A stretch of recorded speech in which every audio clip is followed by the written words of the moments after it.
It didn't begin with panic, not with shouting, not with sirens echoing through crowded streets. It began with silence. A man walks toward his bank on a cold morning in 1930. The street feels ordinary, almost too ordinary. Shops are open. People pass by. Nothing looks broken. Nothing feels urgent. And yet, something is off. He slows as he approaches the building. The same building he has trusted for years. The same place where every hour of his labor, every sacrifice, every careful decision has been stored protected, he believed, by walls of stone and systems of certainty. But today, the doors are locked, not closed for the day, not delayed, locked. There's a small sign hanging behind the glass, plain, unemotional, almost polite, temporary. Suspension, no explanation, no explanation, no warning, no timeline, just absence. He stares at it longer than necessary, as if the words might rearrange themselves into something that makes sense. His reflection stares back at him uncertain, confused, quietly beginning to understand something he never questioned before. Behind him, a few more people arrive, then a few more.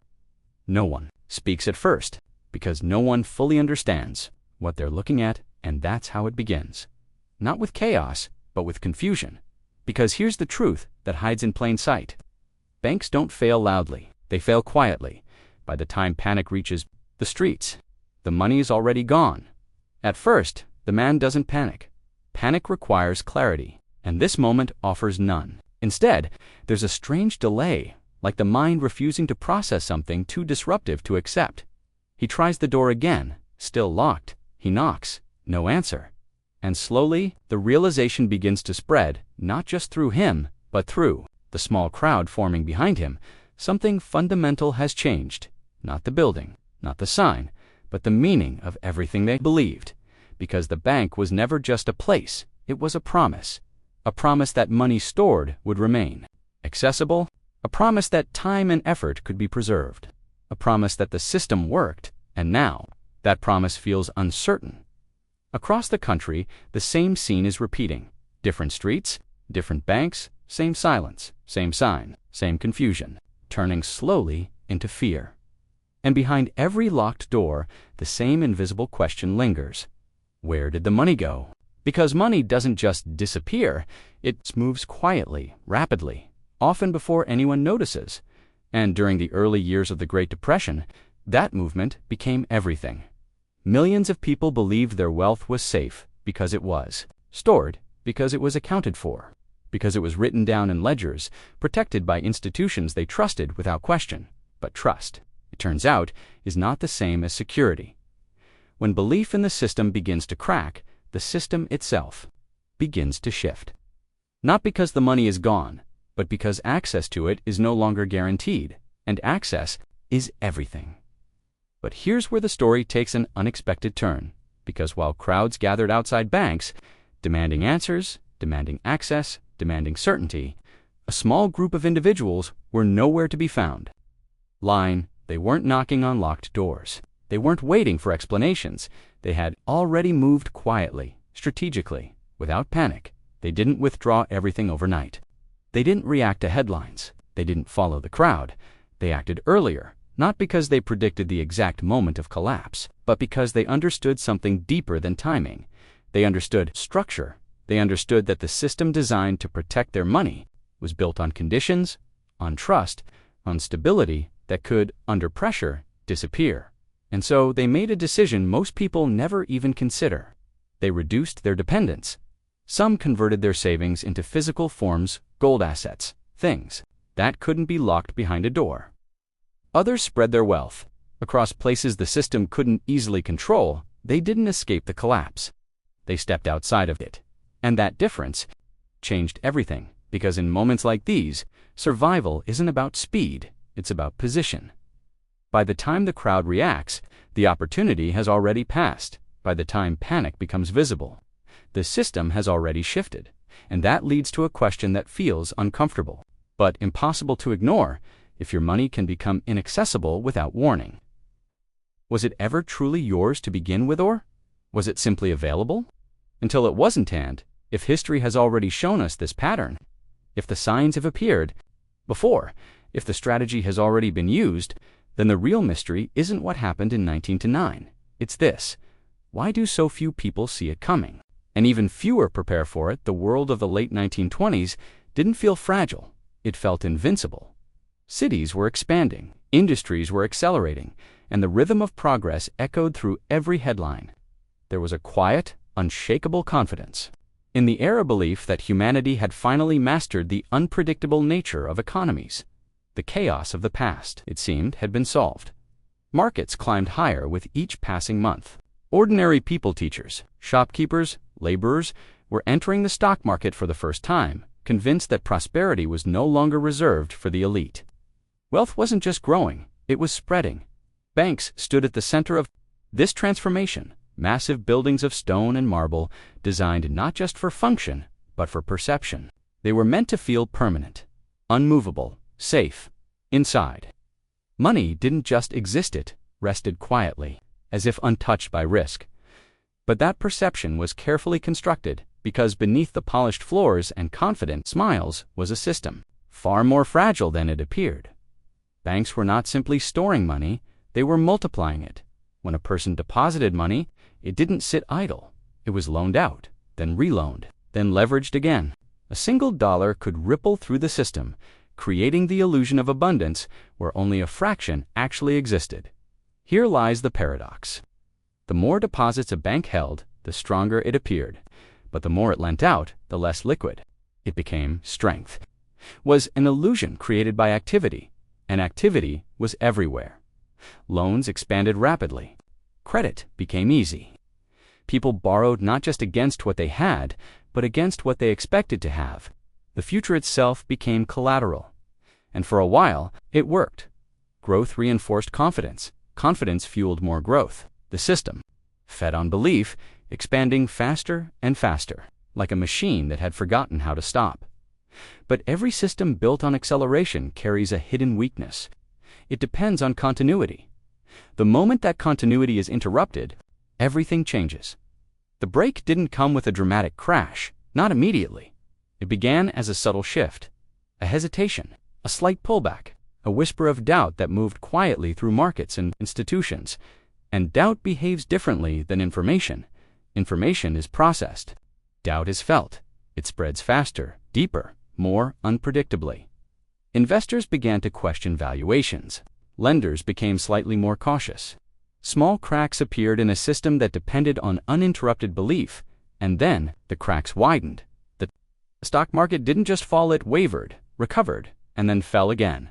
Each movement eroding confidence further, each drop planting a deeper seed of uncertainty. And once uncertainty takes root, it doesn't stay contained. It spreads from investors to banks, from banks to depositors, from individuals to entire economies. People began to ask a simple question: is my money safe? And that question, more than any market, declined. What came next? Because the system was never designed to answer it under pressure. Lines formed outside banks, at first manageable, then longer, then overwhelming. Each person arriving with the same intention to withdraw what was theirs. But here's the hidden truth. If everyone tries to access their money at the same time, it becomes impossible. Because the system doesn't hold all the money it promises. It never did, and so the illusion began to collapse. Not because money vanished, but because access to it did. Banks started closing not out of choice, but out of necessity. Temporary suspensions became permanent failures. Institutions that once symbolized certainty now represented something entirely different. Fragility, but even within this unraveling, something quieter was happening. Not panic. Movement. Certain individuals had already begun shifting their wealth before the crisis fully revealed itself. They didn't wait for confirmation. They didn't need headlines. They recognized patterns.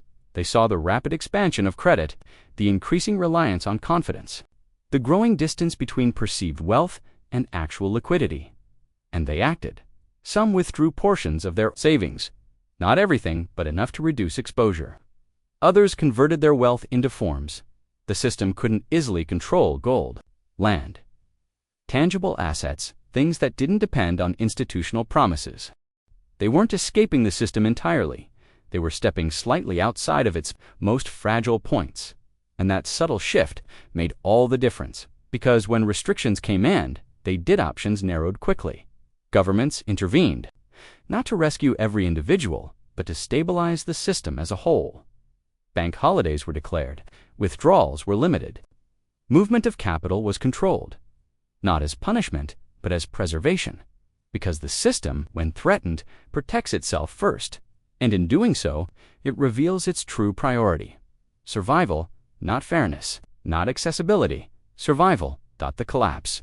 Of 1929 wasn't just a financial disaster, it was a moment of exposure, a moment where the hidden mechanics of the system became visible to those willing to see them. Because what failed wasn't just banks, it was the assumption that they were ever as secure as they seemed. And once that assumption breaks, it changes how you see everything that comes next. A bank looks like a vault, solid, silent, secure, thick walls, reinforced doors, guards, cameras, procedures, everything designed to send one message: your money is safe here, but that message is only partially true because what you see is not what the system actually is. A bank is not a vault, it's a machine.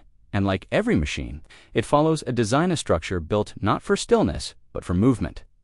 When you deposit money into a bank, it feels like storage, like placing something valuable into a protected space where it remains untouched until you decide to retrieve it.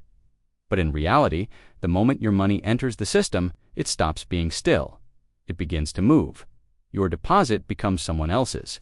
That loan is used, spent, redeposited into another bank, and then loaned out again. The same money flows through multiple hands, multiple accounts, multiple obligations, creating the appearance of more wealth than physically exists. This is the quiet engine behind modern finance, and it works beautifully. One condition: trust. Because here's the paradox that defines everything. Your money is safest in a bank, until everyone believes that at the same time, as long as people trust the system, they leave their money inside. They don't rush to withdraw. They don't question access, and because they don't act all at once, the system continues to function. But the moment that trust begins to fracture, everything changes, because the system was never designed for simultaneous access.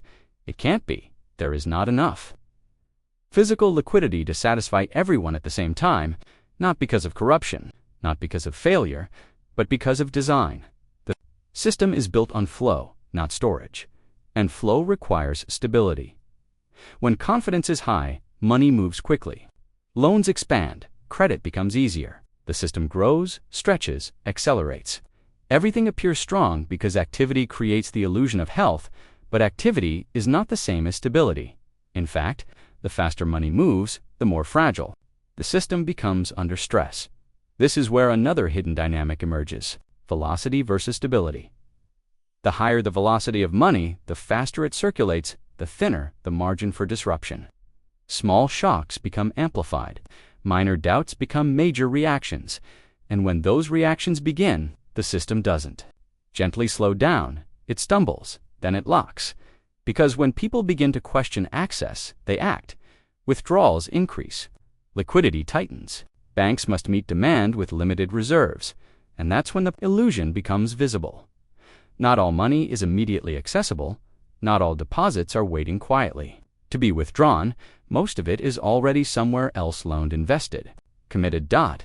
And when too many people attempt to reclaim it at once, the system faces a contradiction it cannot resolve: promise versus reality. This is why governments step in: deposit insurance, guarantees, emergency liquidity injections, public reassurances designed to calm fear and restore trust. But beneath those actions lies an uncomfortable truth. These protections exist not because the system is safe, but because it isn't single quotes. They are psychological stabilizers, tools designed to prevent panic, not eliminate risk, because panic is contagious, and once it spreads beyond control, no system, no matter how large, can contain it. This is also when the rules begin to shift. Quietly at first, withdrawal limits are introduced, transfer delays appear. Access becomes conditional, not openly restricted, but subtly managed, and then, if pressure continues, restrictions become more direct. Accounts can be frozen, movements can be tracked, currencies can be adjusted. not as an attack on individuals, but as a defense mechanism for the system itself. Because in moments of crisis, the priority changes. It is no longer about individual access. It is about systemic survival. And this is the moment most people realize something too late. The system you trusted to protect your money is designed to protect itself first, but not everyone reaches that realization at the same time. Those who understood the mechanics earlier, those who saw beyond the surface, approached the system differently. They didn't rely on a single structure. They diversified across forms, not just stocks, bonds, or accounts, but modes of control. Some kept portions of wealth outside the banking system, entirely physical cash, accessible and immediate. Others held assets that couldn't be digitally restricted or easily frozen.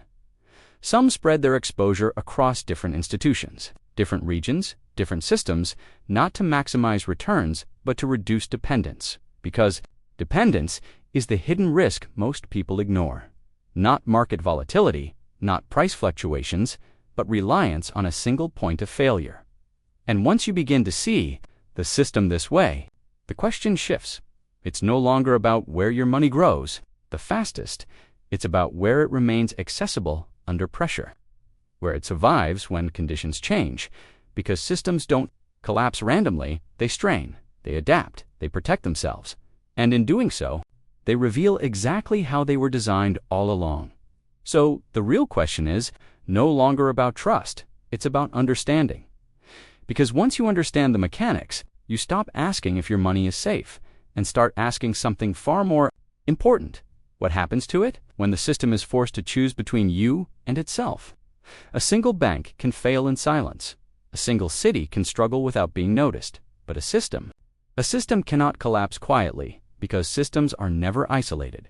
They are connected, layered, intertwined, dependent on one another in ways most people never see. And it is within these invisible connections that true risk begins to form.